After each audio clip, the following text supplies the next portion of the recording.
bunch of people pop in. Oh, we got Mr. Rozzik in here. Here, let's bring him on real quick. What it is. What it is. What's good, man? How are you? Are you like? Oh my God! Are you like up in? Because you were. What'd you say? Am I what? I was like mocking you. I just said what it is.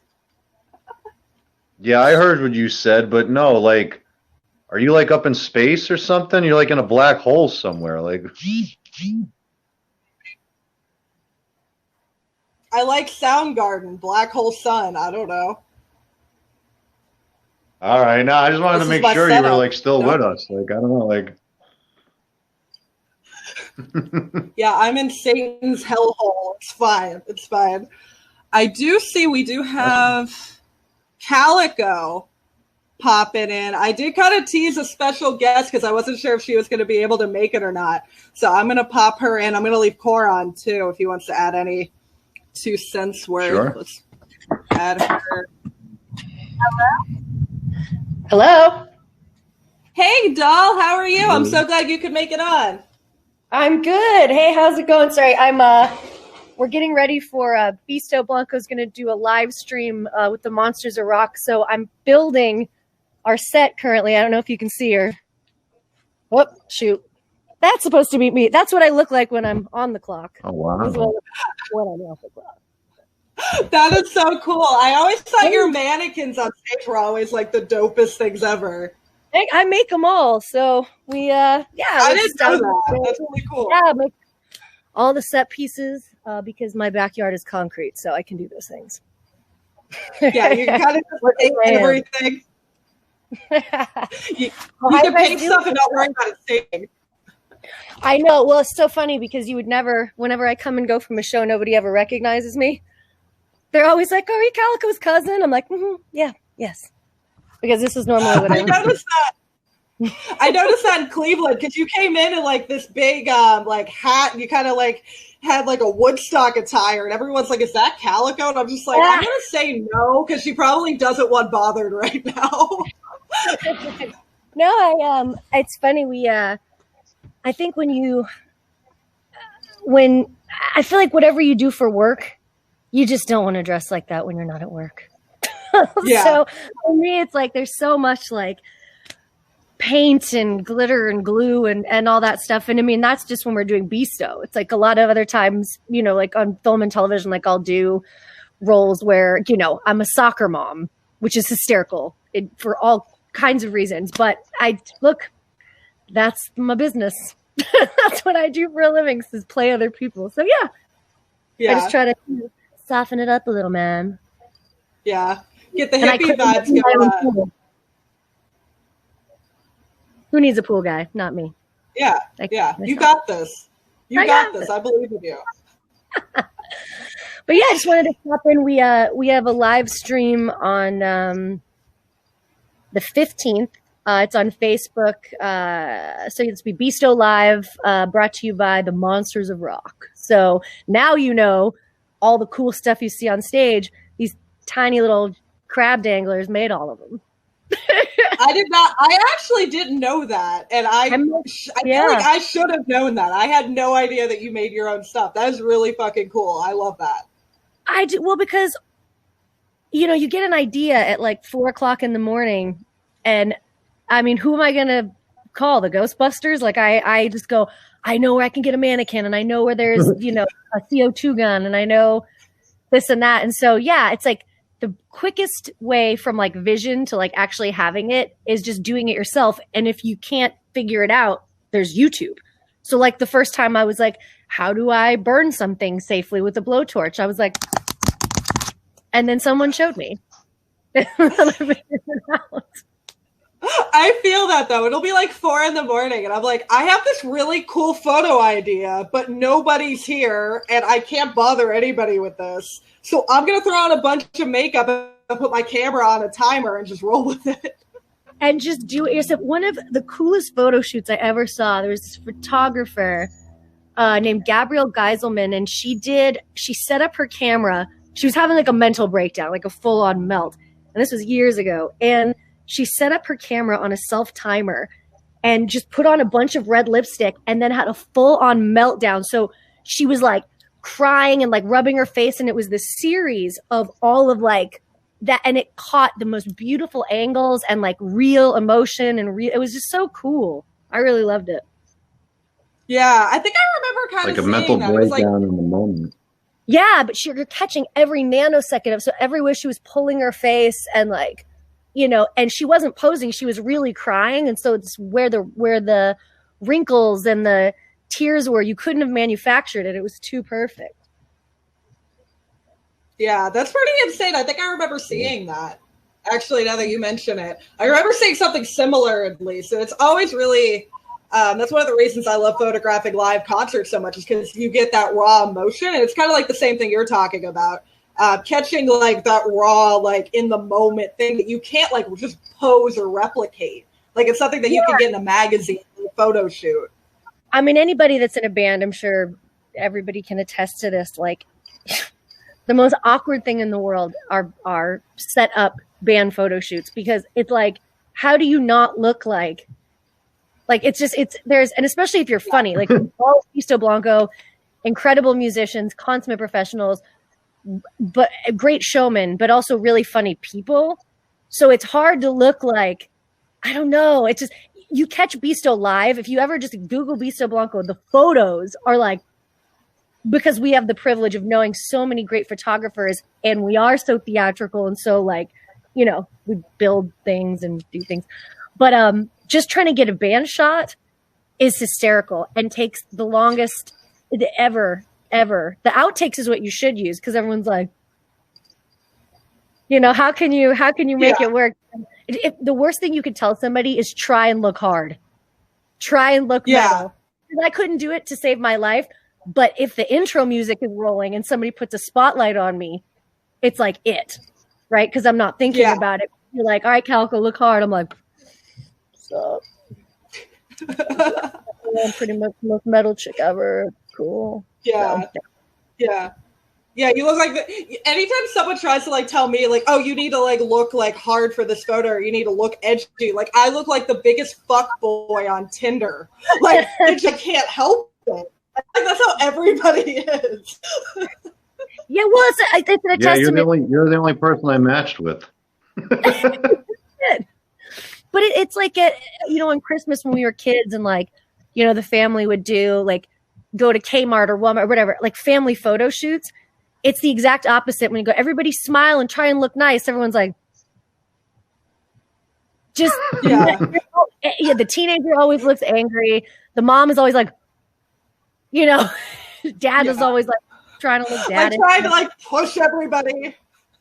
Yeah. So like, okay, guys, you're gonna look happy.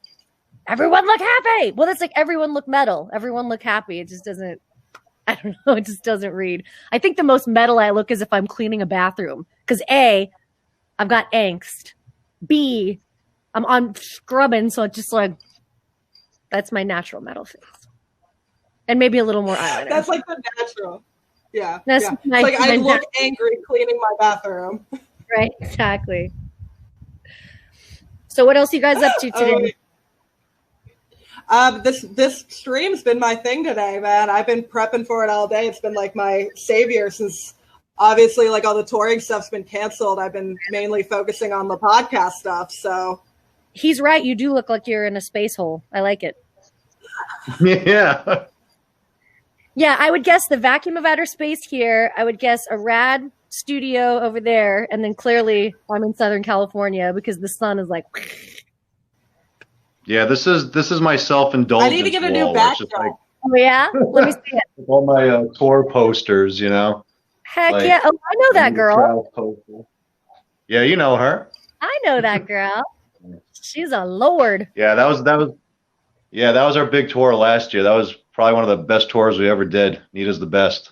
Yeah, she's really good to work with. I mean, but I also think like our organization, sort of as a rule, sort of like, I mean, knock on wood, I don't even know if this is real.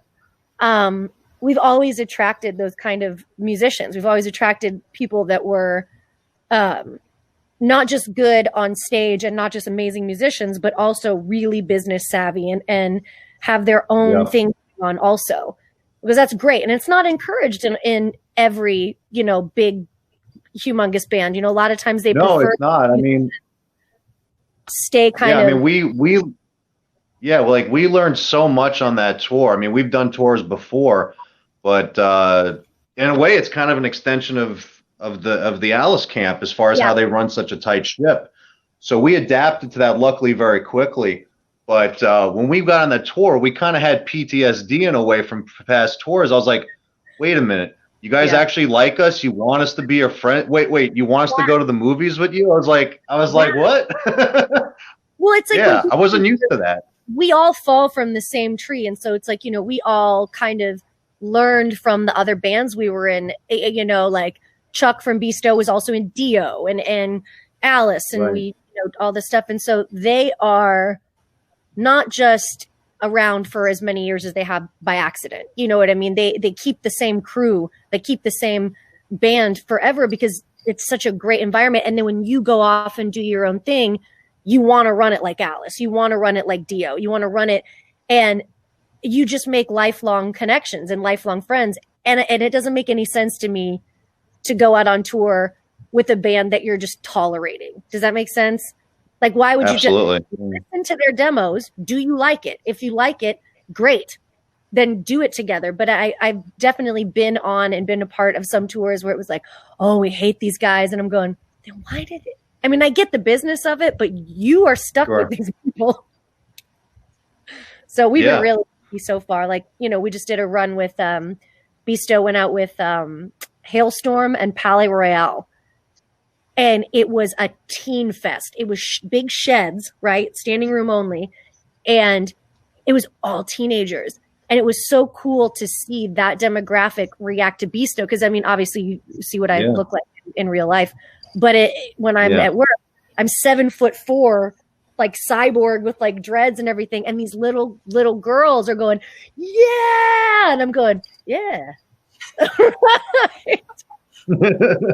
I'm living my fantasy. Yeah, I think you're living your fantasy. So it was cool. I think one of the coolest moments ever was after that run. It was last year, and then Halloween was right after. And I started getting pictures tagged on Instagram where girls were dressing up like me, like my character for Halloween. And I awesome. I got a little emotional.